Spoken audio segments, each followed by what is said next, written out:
So I can't believe I'm doing this, but in today's video, we're gonna be defending Ayesha Curry because there's a lot of false narratives being put out about her.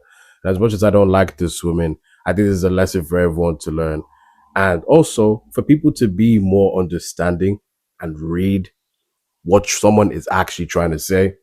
Let's talk about it.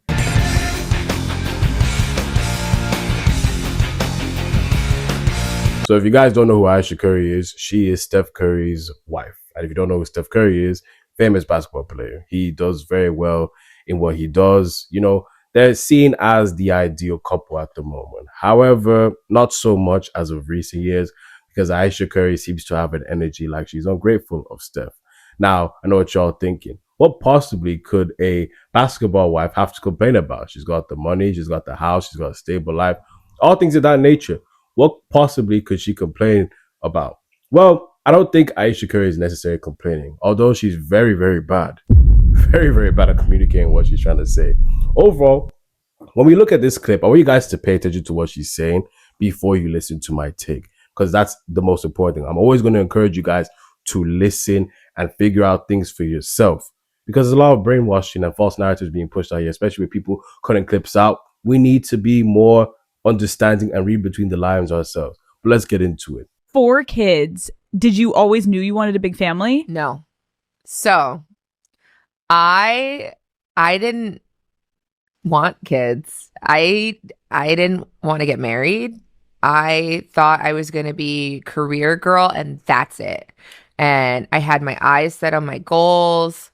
And I was never the little girl that like dreamt about the wedding dress and all of that. And then it happened so early in my life. So it's like, it's one of those things like you don't know what you actually don't know what you want. It's so hard also to be the woman in a situation where you're like, men just don't get as much scrutiny. Like they can maybe tell him like your fucking shots suck tonight, but like the looks and all of that is just like not a factor of conversation as much. No. Did you talk to Steph about it? Like, or did you kind of keep it within yourself so it didn't? I do not have a bone in my body that can keep anything to myself. So if it comes to mind, it's coming out.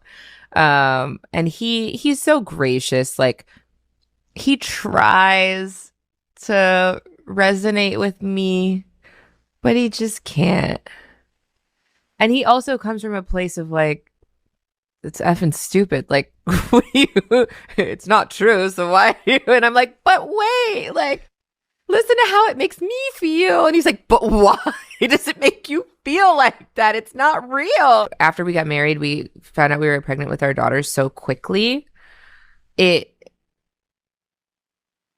didn't even have time to think about what I wanted anymore. It's so interesting. I spent my entire life like trying to work towards something, and then it kind of just disappeared, and I didn't think twice about it. But after my daughter turned 1, I remember there being a shift and being like, I have goals for myself. Like, this doesn't feel right. I love being a mom, but I love doing other things too. And I need to get my shit together and figure out what that looks like for myself now. If I have a career and I'm not home, like did you experience that? I still experience that. I still experience that. I'm always in therapy talking about this. If you lose all of those things that were interesting about you, even for yourself, like even the things that made me feel confident and cool, then what are you doing? Now, the common trend that I've seen all over social media is that people are out here saying that Ayesha Curry doesn't love Steph Curry and she's ungrateful and she's this, that, and the third. And whilst it could be misunderstood as that because she's had a lot of clips of her seeming that way, I think the common thing people are misunderstanding is what she's saying in this clip on the Call Her Daddy podcast. Very silly name. But people are mistaking this for her saying that she doesn't want to be married to Steph Curry and that she's ungrateful and stuff like that. If you listen to what she says at the very beginning of this clip, she literally says, I never imagined myself being in this position. I always imagined myself being a career woman, this, that, and the third, and X, Y, and Z. What is she saying here? The woman is simply saying that she never imagined that she would be a basketball wife. And I think a lot of people misunderstand the position that she's in. Yes, her husband is in the spotlight, and I have no kind of evidence to show that she's jealous of her husband being in the spotlight. I guess she just kind of seems or feels like she's being dimmed down or she's dimmed herself down. Because if you listen to more of the clip later on, she then later on says that she imagined herself having careers and she's in therapy. Because before she got married and before she was a mother, she realized that she actually has goals for herself that she hasn't accomplished. And now some of you may be sitting there thinking like, oh, well, she shouldn't want her goals because she has a husband who's taking care of her and stuff like that. A lot of people need to understand that's just not how real life works, especially when you're with someone who's doing so well. Naturally speaking, a lot of people are going to feel insecure within themselves. The simple fact that their partner is doing so well in life and they're not doing anything good with their life. They're not expecting themselves to do anything as big as maybe say their partner, whatever it is, but they're expecting to do the things that they initially had set for themselves. And those things being, achieving their dreams, or just doing things that they initially had planned. Sometimes life happens. And I think a lot of people can say, whether you look at your parents or your uncles or your aunties, if you ask a lot of them will say that they wish that they chased this dream more, or they wish that they went into this career more, and they wish they did that more.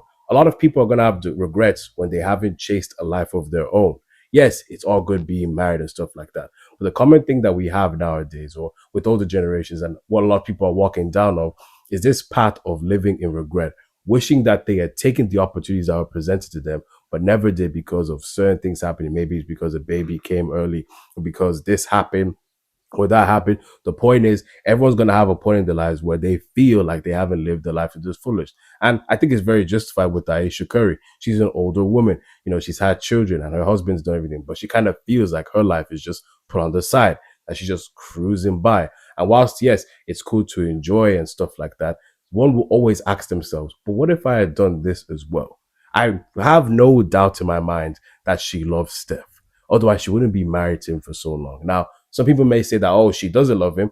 I can understand that, but let's not go to the extreme case. Let's listen to what's actually being said. This could be called something like an identity crisis, whether it be because you're in a relationship or whatever it is. The point is, a lot of people are going to ask themselves these questions. They're very valid questions. I think this mainly stems from the fact that people do the wrong things at the wrong time. And in specific case for Ayesha Curry, we can all understand that from what she said, she got married young. She, just jumped straight into marriage and had kids. She didn't get to live out her 20s like she wanted to, or do this, or do that, and X, Y, and Z. I think this is a lesson for a lot of people because, yes, you may have a partner. For those of you who are looking for a relationship, whatever it is, or may have a partner. I think when love catches you and when you're in love and stuff like that, the natural thing is to do things speedy and everything like that. Get married as soon as possible and move in straight away. And this, time, and the third. And whilst that is a beautiful thing, I'm not taking that away because I'm in a beautiful relationship right now. There has to be a level of slow down. Let's be in a relationship and accomplish our things together before we do X, Y, Z. Or if we are in a relationship where we are going to be doing these things together, like live with each other in X, Y, and Z, let's make sure we're both still doing things that we want to do. That's the common mistake that relationships make. How many you guys can put your hands up and say that ever since you've been in a certain relationship, or if you've been in a relationship in the past, you before you were in that relationship, you had goals, you had things that you wanted to do, but as soon as you got to that relationship, all of a sudden those goals, those dreams, aspirations, they kind of just went away. Not because you did it intentionally, but because you were just caught up in love. All of a sudden you have someone that you're taking care of and looking after and stuff like that. And before you know it, years have gone by to the point where you realize, I actually didn't do any of the things that I used to do. And then there's those questions in your head. Some people make the mistake of breaking up with their partner. And in some cases that has to happen, but there's a lot of cases where people just don't understand that you can be in a relationship and still accomplish your goals. And I think that's what a lot of people need to understand. Don't be so caught up in your relationship. Don't be so immersed in your relationship that you forget your identity outside of that relationship. This is why a lot of people have hard times after a breakup, because realistically speaking, they just didn't know their identity before the relationship. So when they come out of the relationship, after making sure that their identity is in that relationship, coming out of it, they don't know what to do with themselves. And yes, I'm saying that, yeah, you should be in love. You should participate in love very carefully. But make sure you're still hanging out with your friends. make sure you're still accomplishing your career goals. Don't just change your whole pattern of life, because right now it may seem cool, but you will be asking yourself these questions later on. I can't begin to list the amount of people that have had those regrets. It's sad to hear, and that's the motivation that I have with me and my partner. I guess as I've gone with my partner, I live by myself. I've moved out. As much as I really wanted to live with me, I just know that's going to be a big distraction. I'm not going to finish my goals if I have her with me constantly. She's not going to finish her goals if she's with me constantly. We are just not going to do what we need to do. So there's a level of, or a mindset of, let's slow down and be patient. We're still together. We're still everything like that. But you do your goals. Let me do my goals. Let's be happy knowing that we accomplished the things that we want to do. That's what people need to understand. Do not lose yourself in a relationship. Otherwise, you're going to end up like Ayesha Curry, which is sad to hear, you know. But I just hate the fact people are misunderstanding what she's saying. And I hate that there's more people that are in her position to this day. Relationships can get you all immersed in stuff, especially if you have children, especially if you have responsibilities such early, especially if you guys move in so early or whatever it is. By rushing all of that like she did when she was younger, when she got married and was supporting Steph and got kids, where was the time for Ayesha? I guess some people just realize that they spend time living life for others but themselves. And I would hate that for you guys. Guys, love is great. Love is sweet. Love is amazing. But please, please, please, please, please remember your goals and work towards accomplishing your goals. And if you find yourself in a relationship that's not supporting your goals, well, don't break up straight away. But I think it's a very healthy conversation to have when you have these things. Like clearly Steph doesn't get where she's coming from and stuff like that. Some people won't get it. I'm not saying you should break up instantly, but you should have in the back of your mind that you know what you're trying to say.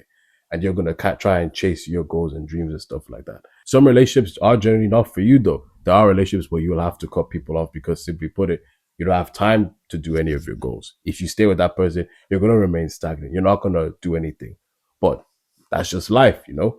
Eventually, you meet someone who aligns with your lifestyle the same way you align with their lifestyle, and you guys grow together. But when you find yourself in stagnancy and moving too fast, that's always a bad thing, man. One person is always going to scream about how they've wasted their life. It's just bound to happen. Whilst an individual may love their partner and may be grateful for their partner, what may end up happening is resentment building up because of the simple fact that because they didn't get to achieve their goals, because they've been in a relationship with the so and so, naturally speaking, resentment and sly comments and a bit of anger, passive aggressive anger builds up. But that's what we see with Ayesha Curry. There's no doubt that she loves this man. She's had kids with him and she supports him and everything like that. But there's a sort of resentment towards the relationship overall. For the simple fact that the relationship is the reason why she feels like she hasn't lived to her fullest potential or to her best self or to her best potential. And because the relationship is the reason for that, subconsciously, she naturally is giving off energy that she's sick of it, that she's angry at it. And no one can understand why she's so sly and so slick with the things that she says. But simply because everyone keeps telling her, you should be grateful, you should be this. And yes, she should be grateful. But for the simple fact that no one understands her and she knows that she feels that void, she's angry towards the relationship. This is how a lot of people end up breaking up when they're older or getting divorced. They start getting at each other's necks and blaming each other for the whole thing of not living to their potential. And really, it was just simply a forgetting of themselves. And people get blamed. People feel bad for things that they shouldn't feel bad for. People are pushing blame on people that they shouldn't be pushing blame on. As a result, there's this huge disconnect, a huge resentment. So no matter how good it may feel, no matter how much your partner is saying, oh, I'm happy like this, always push for you to still do what you both intended to do. Please, for the love of God, do not abandon yourself and your goals. And if you are going to abandon your goals because you feel like you got to change your heart, thoroughly analyze it. But don't just rush into these things just because of love. Love is a very intense emotion. But if you rush all these things and do a blessing before it's meant to be a blessing, then a blessing will always end up being a curse. That's what the Bible says. So watch out for that. Let's all strive to learn to have a healthy single identity as we do a healthy relationship identity. and learn how to bring them two together. Not in a way that disrespects either or, but unites the two to move forward in a direction where you accomplish your goals and it also benefits your relationship and you're still catering towards your relationship. But when you just stay towards accommodating your single lifestyle or your individual identity, well, you're bad to your relationship and your partner is going to feel neglected. In that same breath, if you just hang dear to just a relationship and accommodate to just a relationship, what you'll end up seeing is that your single lifestyle gets abandoned and you're going to have situations like Ayesha Curry. Sad to see, honestly. Sad to hear her speak. And it's sad that no one gets what she's saying, but at the same time, she's wording it wrong. But what do you guys think of this whole situation? Do you think what I'm saying makes sense? Have you ever experienced a situation where you're in a relationship where you just forgot your identity? Or do you disagree with what I'm saying? Whatever the case may be, I'm very interested to hear what you guys have to say on that piece. They're my people. God bless. Take care. And I'll see you guys next week.